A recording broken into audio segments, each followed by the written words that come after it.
Before we start, hit that subscribe to support the channel and let me know in the comments where you're watching from.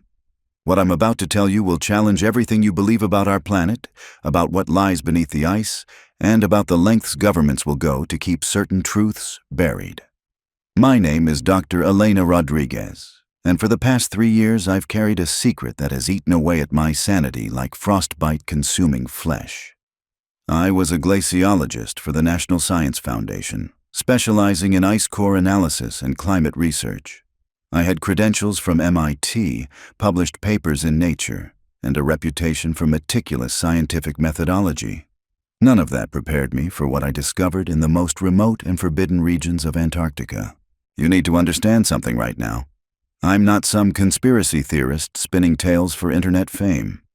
I'm a scientist who believed in data, in peer review, in the careful documentation of observable phenomena. I spent my career studying ice formations that took millions of years to develop, analyzing atmospheric conditions preserved in frozen layers of time itself.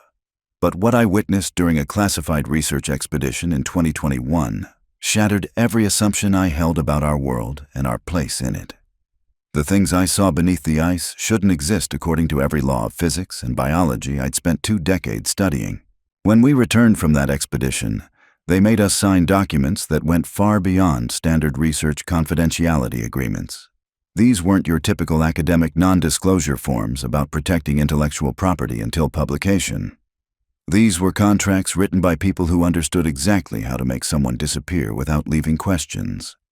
They never directly threatened violence, but they painted scenarios involving research accidents, hypothermia incidents, and equipment failures that could happen to anyone working in such a dangerous environment. For months afterward, I had nightmares about what we'd found down there, waking up in cold sweats with my husband asking what was wrong. I could never tell him the truth because explaining what I'd seen would have put his life at risk. I lost 2 colleagues from that expedition within 18 months. Dr. Sarah Chen supposedly suffered a fatal allergic reaction to medication she'd been taking safely for years. Professor Michael Torres died in a climbing accident on a mountain he'd scaled dozens of times before. Coincidence? Maybe. But when you've signed those papers, when you've looked into the eyes of the people who handed you that pen, you know coincidences like that don't happen naturally. The pattern became clear when Dr. Lisa Park, our team's microbiologist, sent me a cryptic email about feeling watched and then vanished from her apartment in Denver 3 days later. No signs of struggle, no evidence of foul play, just gone. So why am I speaking now? Because I'm dying anyway. Stage 4 pancreatic cancer, maybe 6 months if I'm lucky. They can't silence me with threats of future consequences when I won't have a future. My daughter graduated college last month, my husband has his retirement secured, and honestly, after carrying this weight for so long, I'd rather spend my remaining time trying to expose the truth than taking it to my grave. What I'm about to share isn't science fiction or delusion. This is documented evidence of discoveries that have been deliberately hidden from the scientific community and the public. The assignment came through official channels in January 2021.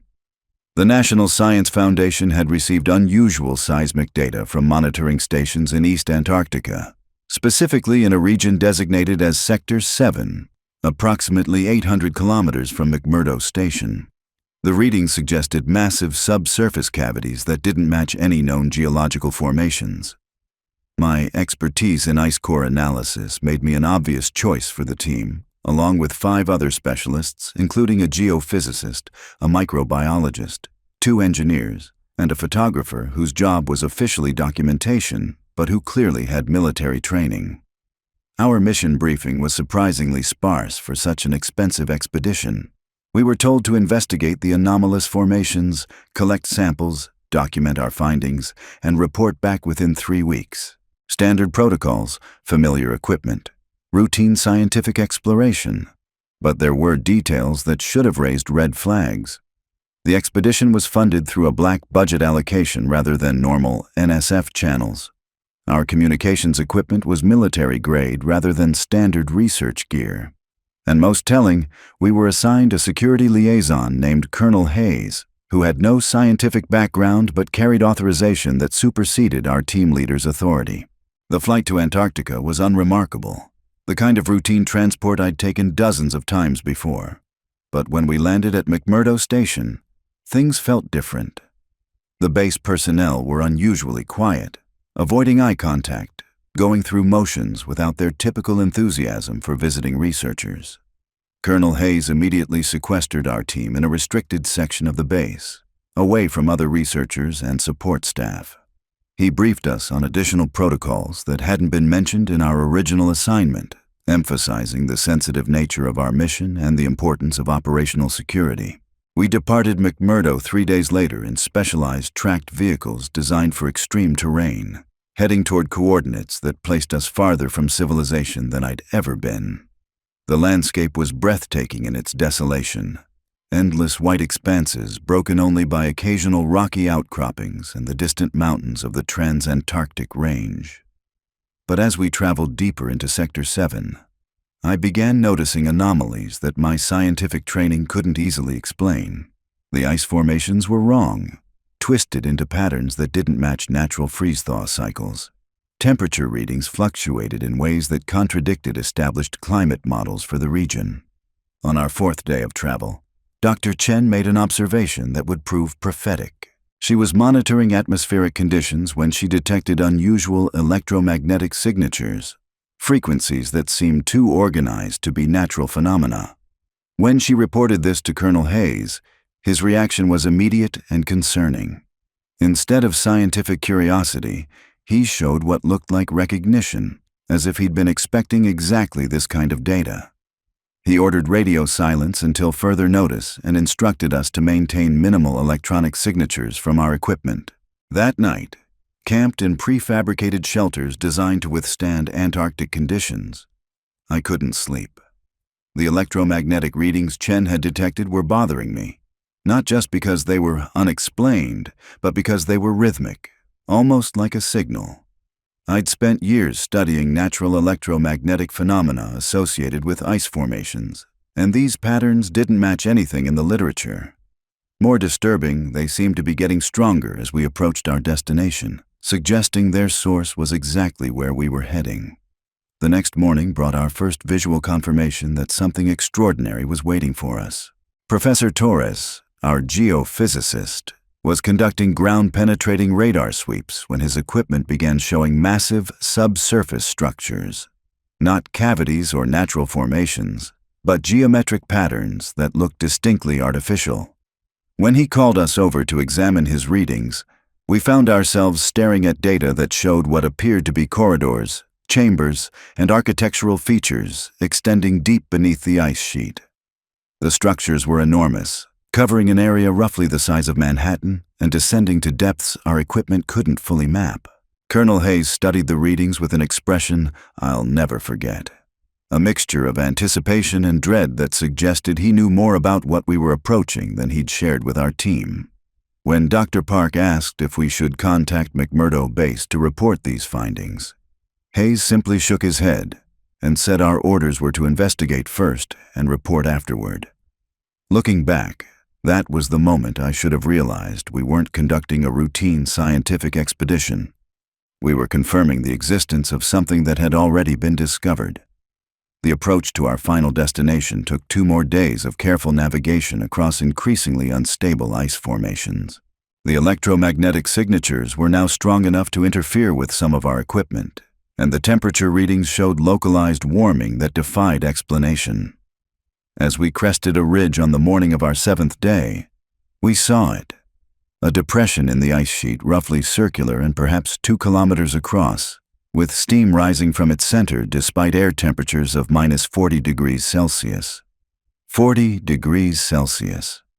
At the center of this impossible thermal anomaly, the ice had formed patterns that violated everything I understood about crystalline structures.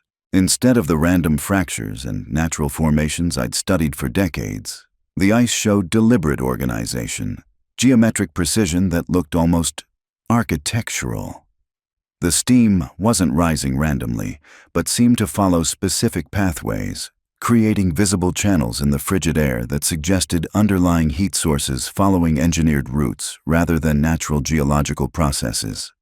Colonel Hayes ordered us to establish base camp at the rim of the depression, positioning our equipment and shelters with military precision rather than scientific convenience.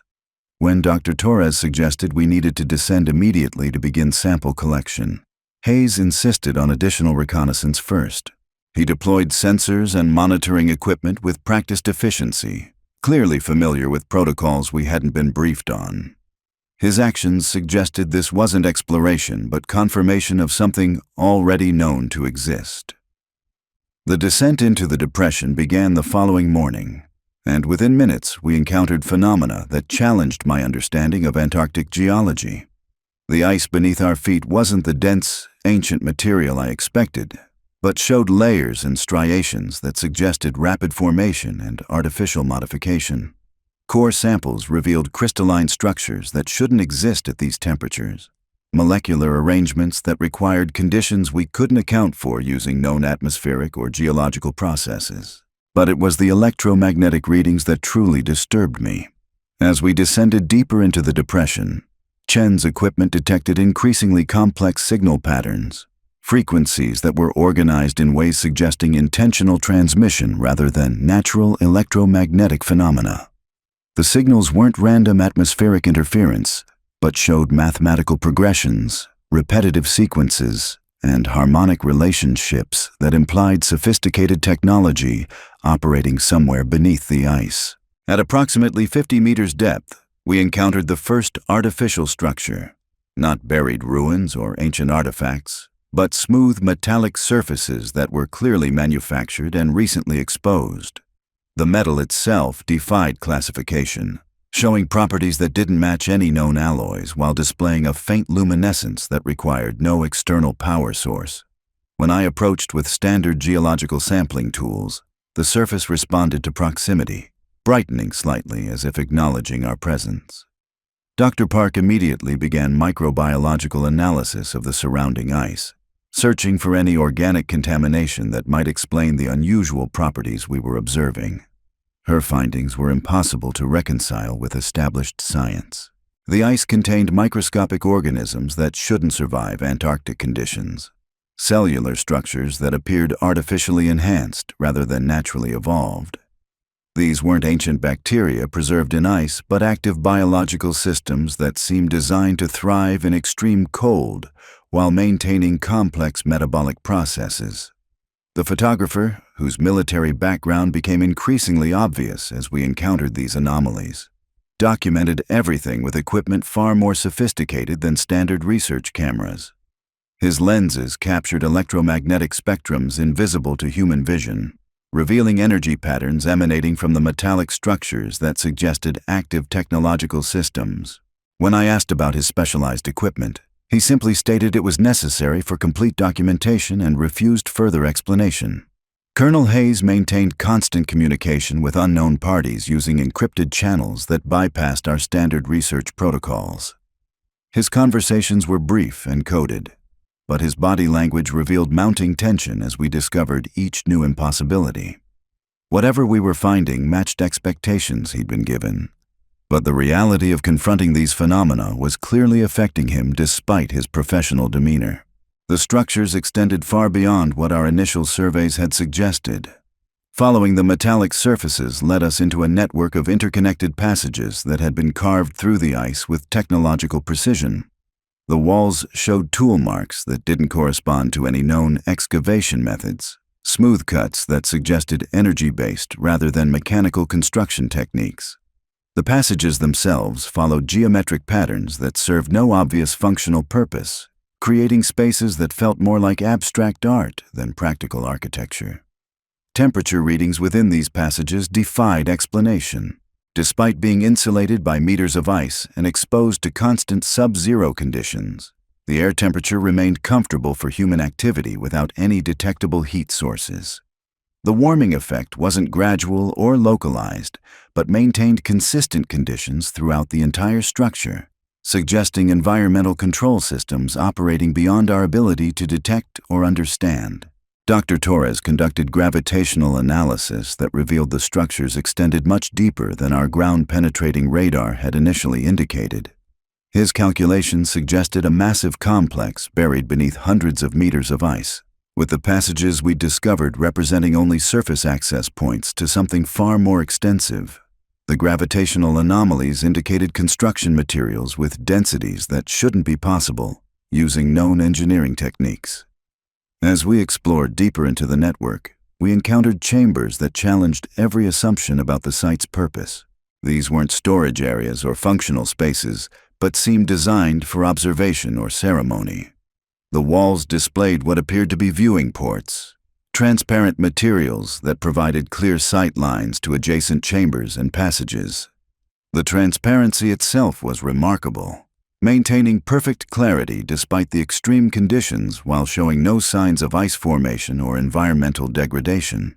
The most disturbing discovery came when Chen detected organized electromagnetic transmissions originating from deeper within the complex. These weren't the ambient signals we'd been monitoring, but deliberate communications, data streams that suggested active technological systems operating far beneath our current location. The transmission patterns showed complexity that implied artificial intelligence or sophisticated automated systems maintaining operations without human oversight. Colonel Hayes became increasingly agitated as we documented these findings, frequently checking his communication equipment and consulting documents he kept secured in a locked case. His behavior suggested he was comparing our discoveries against predetermined criteria, as if our mission involved verifying the existence of specific phenomena rather than exploring unknown territory. When Dr. Park asked directly about his prior knowledge of the site, he reminded us of our confidentiality agreements and warned against speculation beyond documented observations. The final chamber we discovered that day contained evidence that would haunt my remaining years. The space was vast, easily the size of a cathedral, with walls that curved in mathematically precise arcs, suggesting construction using principles beyond current human engineering capabilities. But it wasn't the architecture that broke something fundamental in my understanding of reality. It was what the chamber contained, preserved in ice that was somehow transparent despite being meters thick, visible as clearly as if protected behind glass. Within that transparent ice, arranged in perfect formation, were structures that my scientific mind couldn't categorize. They weren't fossils or artifacts in any conventional sense, but appeared to be technological constructs that had been deliberately preserved. The objects showed design principles that violated basic engineering assumptions, with components that seemed to exist in multiple dimensions simultaneously. Looking at them created visual disorientation, as if my eyes were trying to process geometry that shouldn't be possible in three-dimensional space. Dr. Park's initial analysis of the preservation medium revealed that the ice wasn't standard frozen water, but contained mineral compositions that don't occur naturally on Earth. The crystalline matrix showed atomic arrangements that required formation conditions impossible to achieve using known planetary processes. When she attempted to extract samples for detailed analysis, her drill bits encountered resistance that suggested the ice was somehow harder than diamond, while maintaining complete transparency. The electromagnetic readings in the cathedral chamber were unlike anything Chen had detected during her career monitoring atmospheric phenomena. The signals originated from multiple points within the preserved constructs, creating interference patterns that suggested active communication between components that should have been completely inert. Her equipment detected data transmission rates that exceeded the theoretical limits of current human technology, implying processing capabilities that made our most advanced computers look primitive. Professor Torres conducted structural analysis that revealed the chamber itself was carved from bedrock that showed no signs of natural formation. The stone had been shaped using techniques that left no tool marks while achieving surface precision measurable in fractions of micrometers. His geological surveys indicated the bedrock was significantly older than established Antarctic formation timelines, suggesting either his dating methods were fundamentally flawed or the site predated current understanding of continental development. Colonel Hayes prohibited any attempts to access or disturb the preserved constructs, citing safety protocols that weren't included in our original mission briefing. His instructions were specific and non-negotiable, suggesting he'd been given detailed guidance about what we were authorized to observe versus what required higher clearance levels. When Dr. Torres questioned the scientific value of limiting our investigation, Hayes reminded him that our role was documentation rather than experimentation.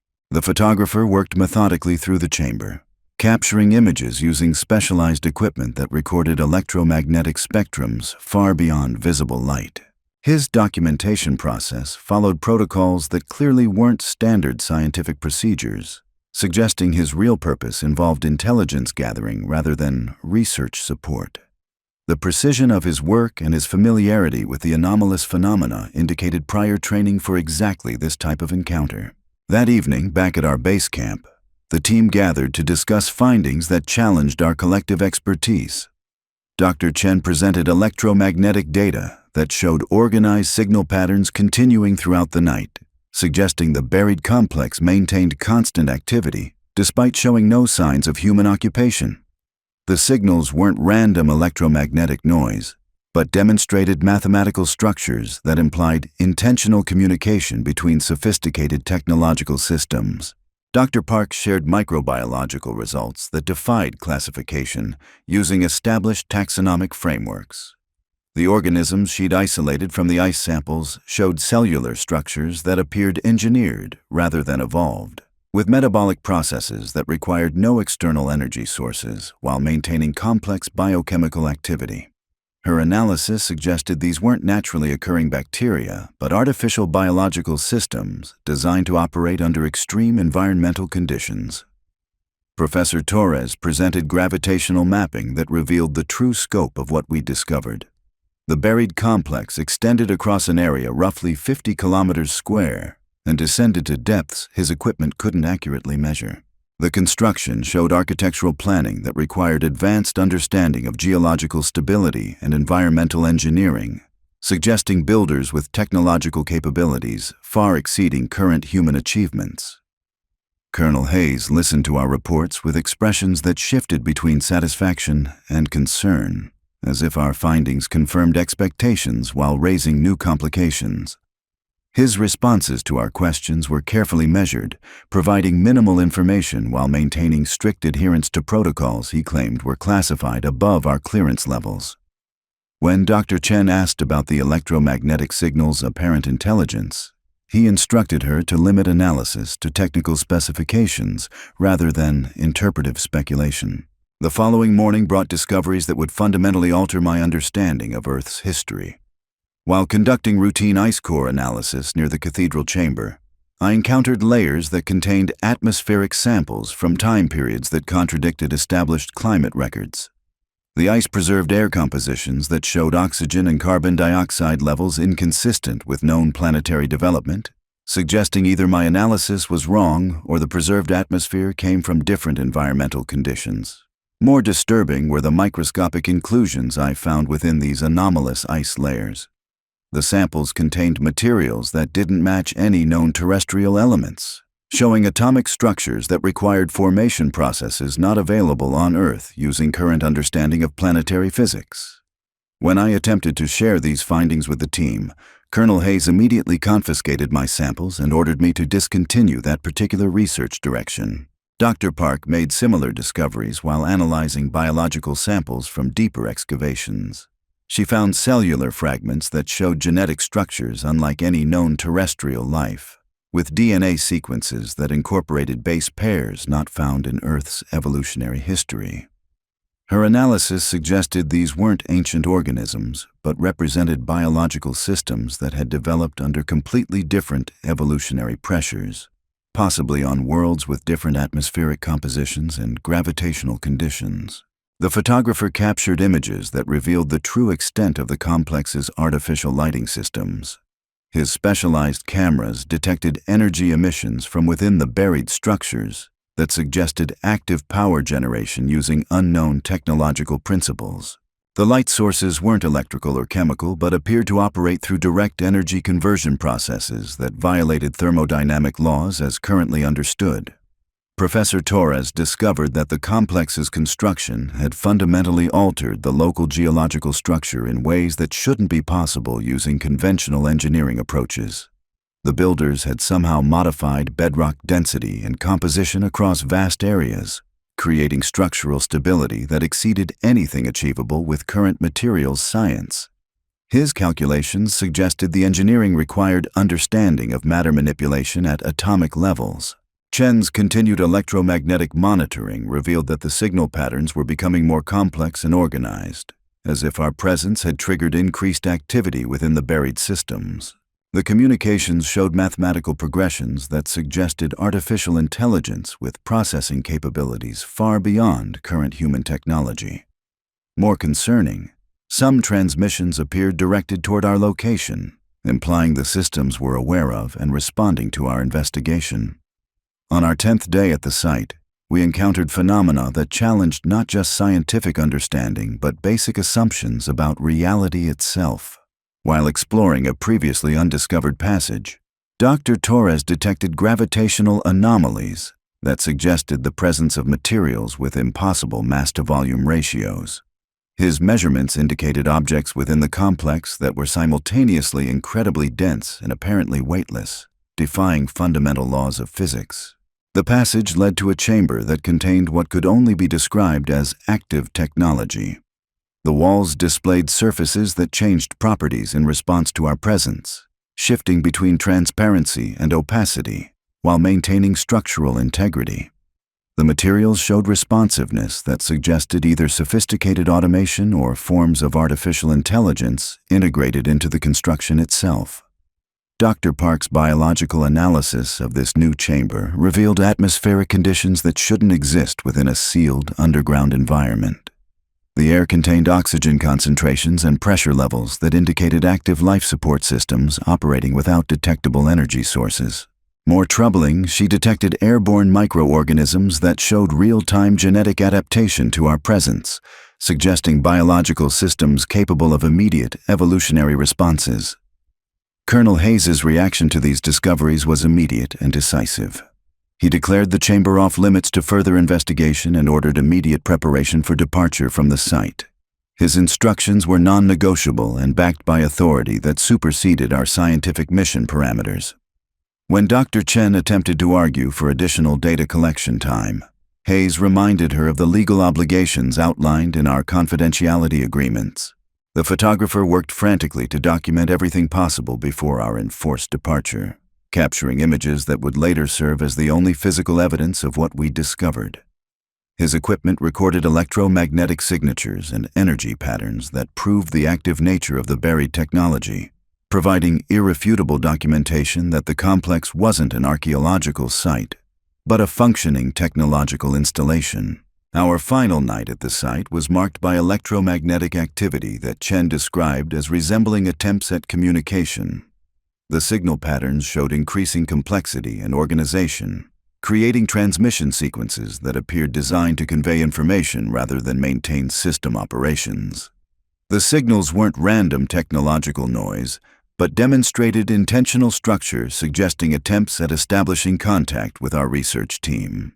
As we prepared to depart the following morning, I made a decision that would haunt my remaining years. While the rest of the team was securing equipment, I returned to the cathedral chamber one final time to collect additional ice samples for independent analysis. What I discovered in those final moments would prove that everything we'd documented was merely the surface of a truth too vast and terrifying for public knowledge. The samples I retrieved that final morning contained proof that would cost me everything I held dear. Under laboratory analysis back at MIT, those ice cores revealed atmospheric compositions from time periods that preceded human evolution by millions of years, yet showed industrial pollutants that could only result from advanced technological civilization. The implications were inescapable. Earth had hosted intelligent life long before humanity emerged, and someone was working very hard to ensure we never learned about our true heritage. They came for me 3 months after I published my preliminary findings in an obscure geological journal. Not men in black suits or government agents, but respected colleagues who expressed concern about my mental health, following such a traumatic expedition. My research was quietly discredited, my samples mysteriously contaminated, my data corrupted by supposed computer viruses. Within 6 months, my tenure at MIT was revoked and my reputation destroyed through whisper campaigns about stress-induced delusions and professional breakdown. But I kept copies of everything, hidden in locations they'll never find, protected by people who understand the stakes.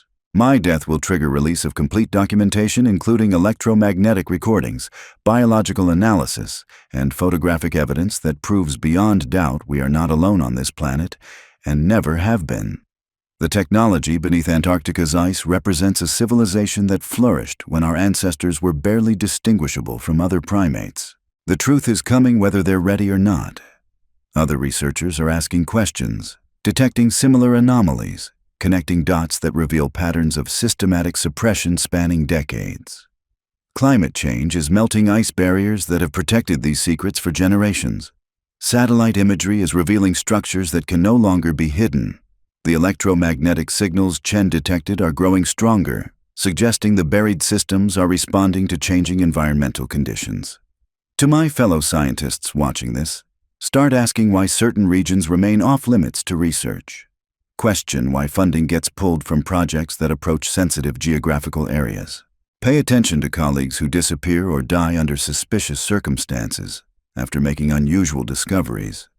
The evidence is there for those willing to look beyond official explanations and risk their careers for truth. To everyone else, remember that our understanding of human history and our place in the universe is built on carefully curated information designed to maintain existing power structures. The governments that hide these truths aren't protecting us from panic or chaos. They're protecting themselves from losing control over populations that might demand answers about what else they've been lying about for generations. I've got maybe 2 months left before the cancer wins.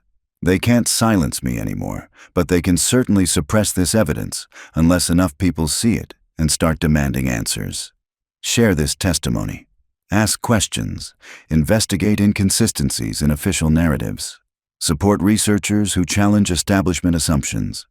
The truth about Antarctica is just the beginning of revelations that will reshape everything we believe about reality. My name is Dr. Elena Rodriguez. I was a respected scientist who discovered proof that human civilization isn't the first intelligent species to develop on Earth. What I found beneath the ice shouldn't exist according to everything we've been taught, but it does exist, and it's still active. The question isn't whether this truth will emerge. The question is whether humanity will learn about it through careful scientific disclosure or through catastrophic revelation when the systems beneath the ice decide to reveal themselves. The ice is melting, the signals are strengthening, and something that's been waiting in the darkness for millions of years is starting to wake up.